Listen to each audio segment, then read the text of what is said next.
Buen día, nosotros somos el equipo 5, conformado por Lisbeth Vaca, Iván Irigoyen, Dayana Mendoza, Ángel Murillo, Zaira Muñoz y Perla Perches.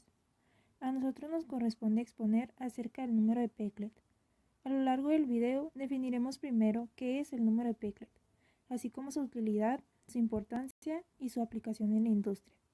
Para concluir, se explicará también un problema aplicado de análisis dimensional. El número de Peclet es uno de los números adimensionales que estudiaremos en esta unidad.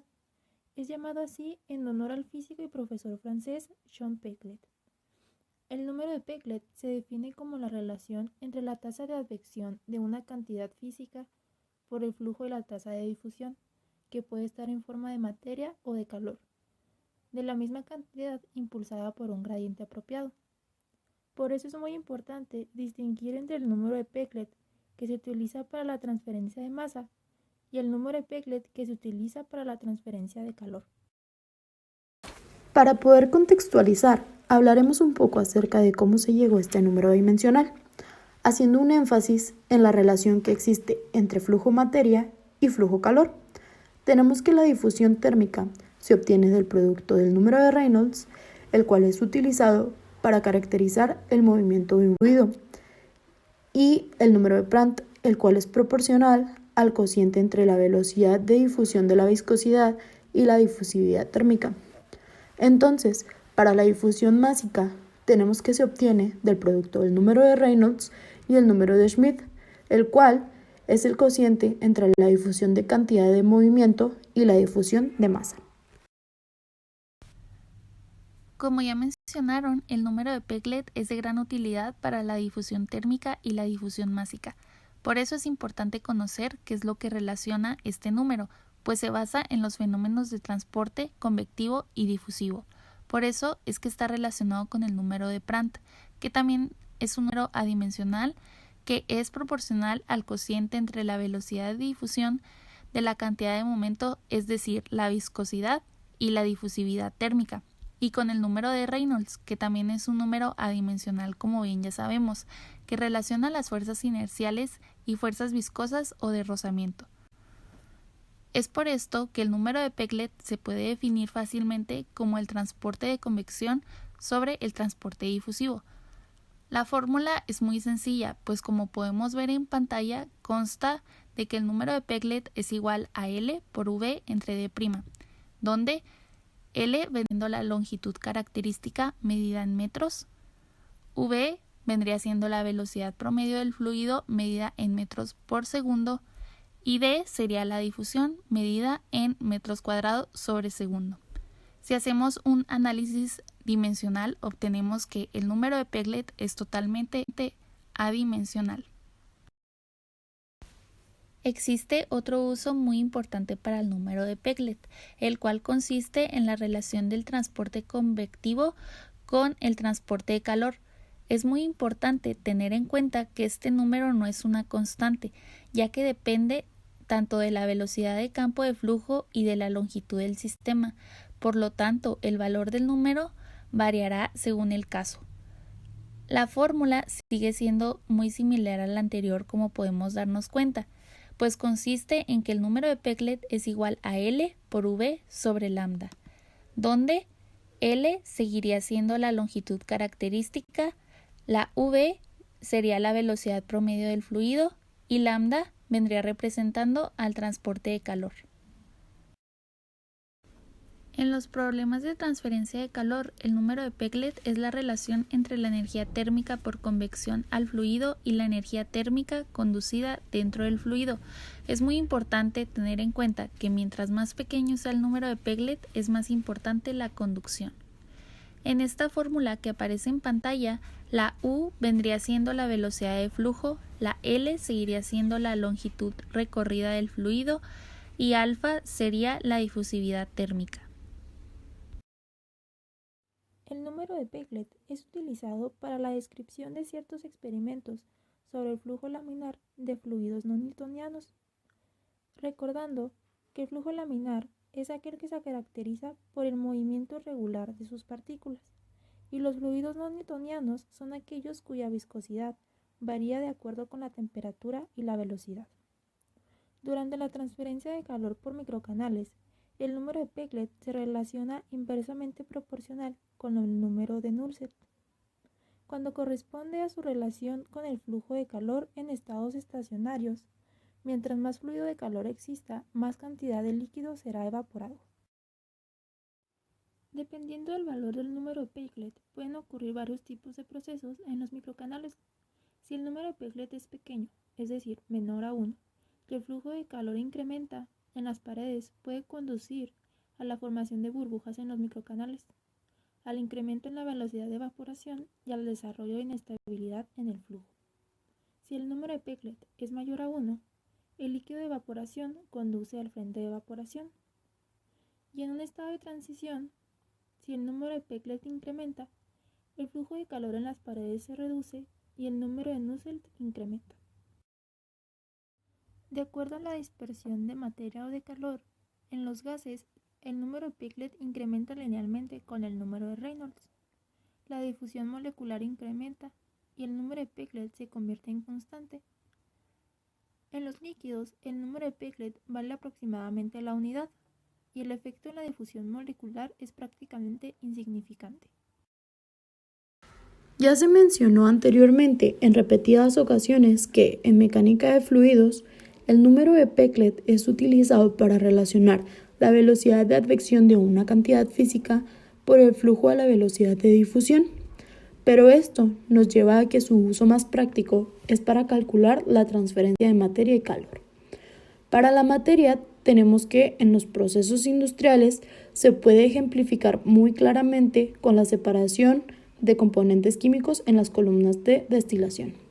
Y para el calor se tienen distintos principios básicos, tales como la conducción, que consiste en la transferencia de calor de un cuerpo a otro sin movimiento, y la radiación, que es un tipo de transferencia de calor por medio de las ondas electromagnéticas que hay en el espacio, altamente utilizados tanto en la industria como en la medicina.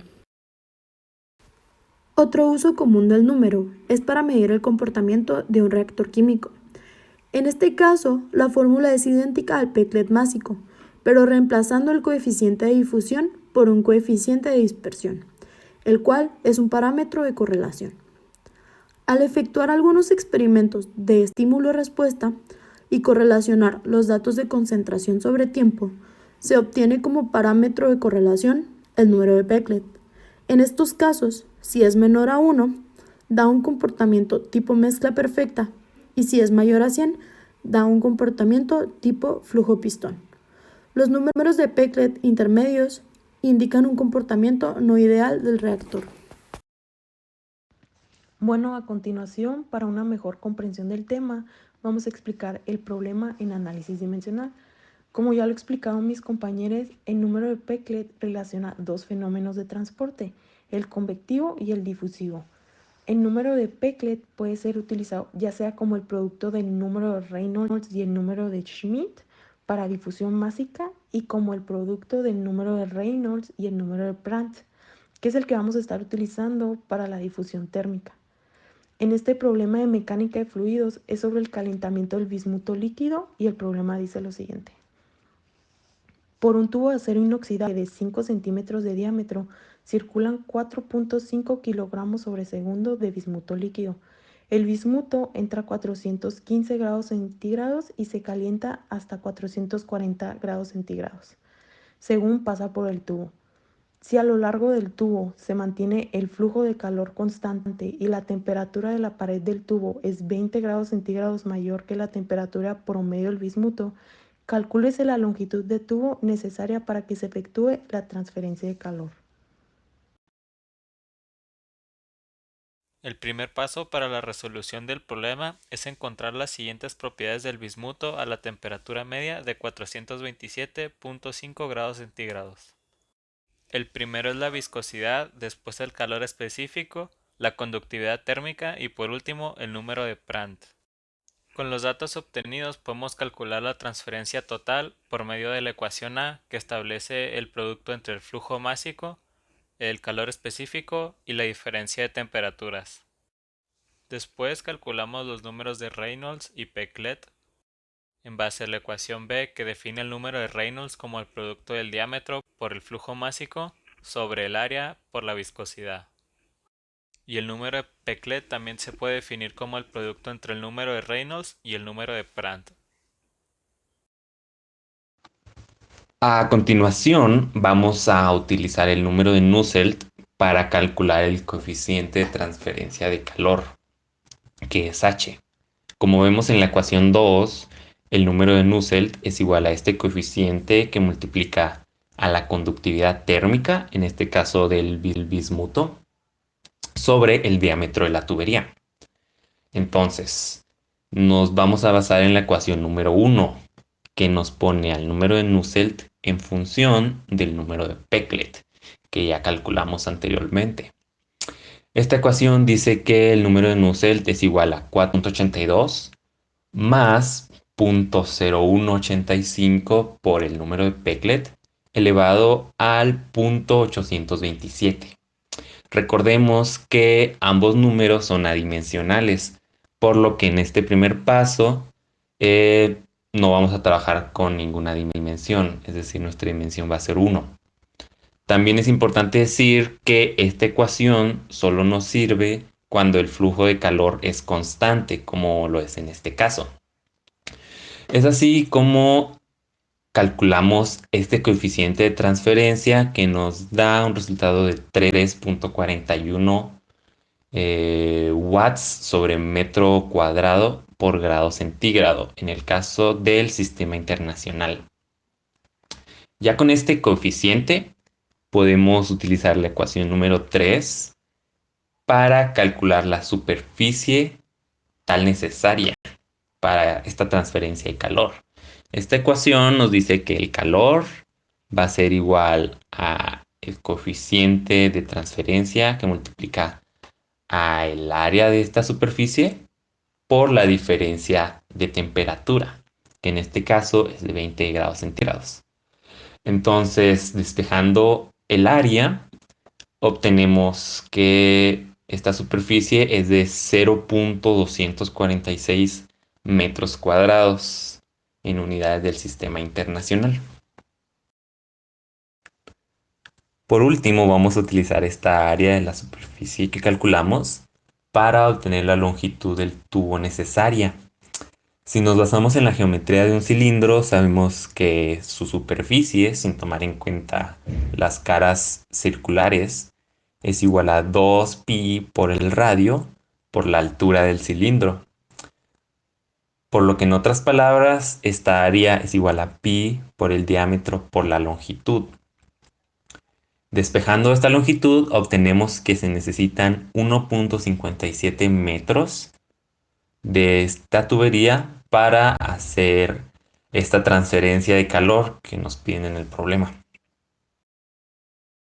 Por nuestra parte sería todo. El equipo número 5 agradece por su atención y esperamos que el video les haya gustado y les sea muy útil. A continuación, les dejamos nuestras fuentes bibliográficas y muchísimas gracias.